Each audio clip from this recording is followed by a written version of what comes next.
I have no prior experience with Splatoon, which may impact my knowledge here. However, I absolutely love the art books. And yes, art books plural, cause to date there have been 5 Splatoon art books. So this is really going to be more like a mega review of the series, but split into 5 videos. Meaning I won't be covering every aspect of the book in this video, because there are a lot of similarities across all the books and I don't want to repeat the same stuff 5 times. So to get the whole picture, I would recommend watching all the videos in this Splatoon series. This first book was released in Japanese in 2015 and then in English 2 years later. The main difference between the two is that the English version is hardcover and has larger pages. We'll get to the size difference more specifically in future videos. The other difference with this first one is the English version has 7 extra pages featuring Splatoon 2 art, a completely asinine and unnecessary addition since it's all in the art of Splatoon 2. Though the book's got a fantastic 320 page count, a lot of the content is not as art-focused as you might expect from a typical art book. Not only that, but it's also the art sections that suffer from the most hit-and-miss layout, resulting in an even greater lack of concept art and illustration. The first 40 pages start the book off on the wrong foot with an example of this. It's the promotional illustrations, including for things like the soundtrack, art created for various events and social media posts. I love seeing that sort of stuff collected, as it is mostly overlooked, particularly in Western art books. The problem is there's too many overly large images taking up 1 or even 2 whole pages, and crossing the gutter on top of that. The next 25 pages are character art, even though there are plenty of the standard, boring final designs, visual repetition, and model sheet type stuff we see in too many art books. But they also balance that out with tons of art that conveys the characters' personalities through action or gags, or even just more dynamic posing rather than them just standing there.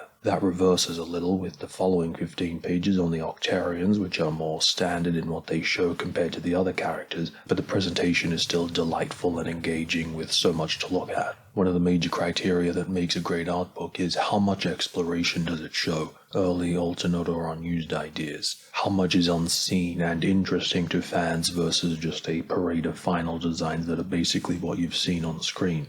Obviously, this is an area where I regret my lack of familiarity with the game, so I can't comment with any authority, but there are lots of images labeled as initial concepts and design concepts, which is not only confirmed by observation, but also I have been doing a lot of research into Splatoon, particularly the art books, to see what actual fans have to say, and apparently this is another area in which these books are pretty decent. Unfortunate that I say that just before discussing the section that is the complete opposite. In fact, it's the single unworthy inclusion in the entire series. Actually, they do the same thing again in one other book, but yeah, it's on the weapons and clothing. That sadly takes up 50 pages of what is essentially a catalogue showing final, isolated 3D models. So there are a couple of problems with this. First, final, isolated 3D models. Who gives a shit? Now, at least for the weapons, they're creative and interesting and unique to this world, but the clothing is 95% just stuff you see in everyday real life. Now, I get that the fashion is a very important part of this series, but why 3D models and not the original art? Why not characters actually wearing the stuff? In fact, there are subsections where they do show the art, but it's still boring because it's almost identical to the final design, and even worse, right next to them they repeat the exact same 3D models they already took up space showing a few pages earlier. Now, this sort of catalogue is fine in a strategy guide or as a complete visual reference, still kind of boring, but at least serving a purpose. However, it doesn't even achieve that. Because, and I could be wrong about this, but if I understand correctly, this isn't even a complete collection. The inclusion and handling of this section is an uncharacteristically bizarre ball drop that runs counter to everything else. Though I will say to the creators' credit, they win back their high esteem because even though elements of this section repeat in other books in the series, for the most part they've realized their mistake and vastly improved how they handle the weapons and clothing in later books, which is admirable. Speaking of poorly handled ball drops though, the 45 pages of location art, the wonderful layout and density of visual content seen in the best parts of these books is disappointingly absent from much of this section. Fewer images, overly large images, blank spaces and gutter crossing abound. More than any other point in this series, this section feels like the handling you see in a typical art book. That is not a compliment. By far the biggest, most unforgivable failure of the book is how many locations are completely absent, yet there's like 50 pages of 3D models of shoes, not to mention all the other unconventional inclusions in the book that, while they are good, are nowhere near good enough to be sacrificing so much location art in a so-called art book. Splatoon fans, please correct me if I'm mistaken about this. I'm basing it on the locations listed for the first game on the wiki. Lastly, even the art itself lacks a lot of the creative and conceptual vibrance that defines the world. Here it's more a mixed bag of the colourful, whimsical elements, but also a lot of objects that are too pedestrian to be interesting. That sensation is alleviated by the second half of the world section though. Actually, first they collect all the sunken scrolls, which is a great inclusion, but then it's all about the in-world graphic design, graffiti, signage, logos. It's a marvellous display of the attention to detail and visual world building that makes it feel real and captures the game's aesthetic and identity, and that extends to even including the UI icons and Splatoon font. The sheer variety of content is what defines and carries this book. It's hard to stay mad at the bad bits because you're always only a page or two from some new delightful novelty to interest you. This idea of variety is exemplified by the rest of the book, which is a large section called Extras.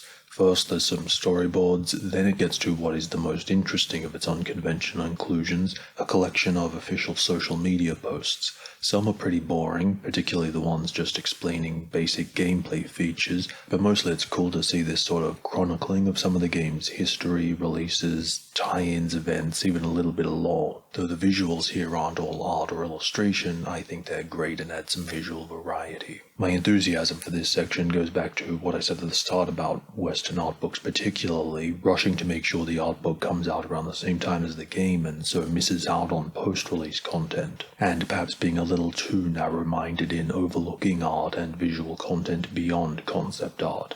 But at the same time, then you run into a potential issue this book has, which is that may be a great idea for a video game book, but do I want it in my art book at the expense of art? As ever, it's really just about expectations, personal interests, and assessing on a case-by-case basis. Here, I personally find it to be an interesting and worthy inclusion. Up next is an odd little section of rough sketches. Some of it's boring and visually repetitive of what we've already seen, but there's also lots of really good stuff too, particularly some early and alternate design explorations, though I don't understand why they're here rather than displayed throughout with the main entry on their subject like plenty of other sketches are. Last up, we've got 40 pages of manga and comics.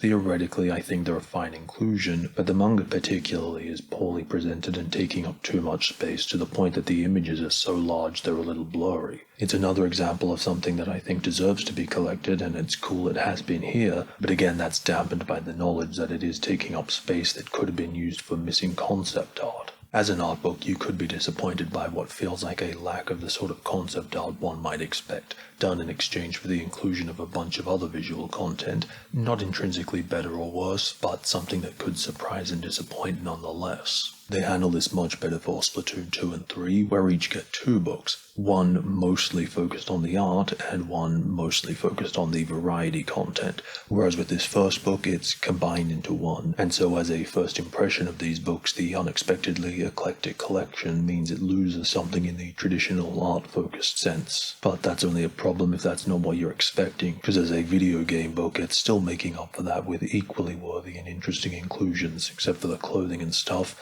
It's all a novelty that will either annoy or delight based on personal preferences. Whether or not all the inclusions are good ideas or have been implemented well, I just kinda respect that it's made by people caring and daring enough to try and do something different and be interesting in a world where most art books are such passionless cookie-cutter affairs. The result here is that the variety and curation of what's collected and in such large amounts and how it's presented, not only in this first book but across the series, makes them continually fun, interesting, and engaging. And that's without even mentioning the superlative high-effort graphic design, but we'll get into that more in future videos.